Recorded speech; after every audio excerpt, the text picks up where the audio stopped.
Well, we dig the tunnel just like we're digging a mine.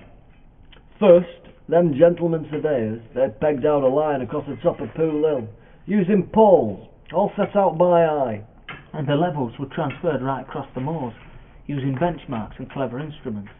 This on account that the water would flow out the tunnel like a tip to post trough if it weren't proper level. Aye. When all were measured correct, we was told to strike hard at both tunnel ends. Some of the lads, they started digging construction shafts straight down from top at moors along the line at tunnel. The company makes them live and sleep up at Redbrook and Gilbert's Intake and elsewhere. Come all weathers. Aye, true words, Tom. And with wives and babes, so as not to make delays and loss of time. So company says. You know, working both day and night. Quite. So, once they was told that the shaft was at the exact depth, lads would strike out on the level in each direction towards tunnel ends according to plummets from the top. Part ways down, drain or adit may be driven sideways away from construction shaft and at a quarter turn from tunnel below.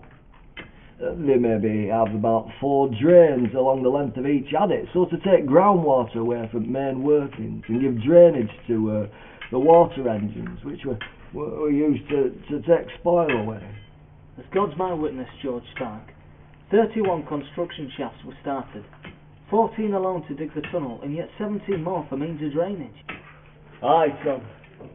And each dug by hand, by blood, by sweat, by tears, prayers and the light of a candle, using picks, shovels and gunpowder. We strike an auger so as to make a neat hole in middle at face for blasting. We dry out the hole, we pack it full of gunpowder and we seal it up tight, from wet using clay. Fuse lighted, we're at once away at a distance which we reckon to be out of harm. And the lads in the deep construction shafts were simply lifted out, clinging one above the other on a winding rope. Aye, but they drop them back down soon enough into the smoke and the fumes once the charge has been fired, on account of, well, time's not to be wasted and such, because we're paid by length and depth.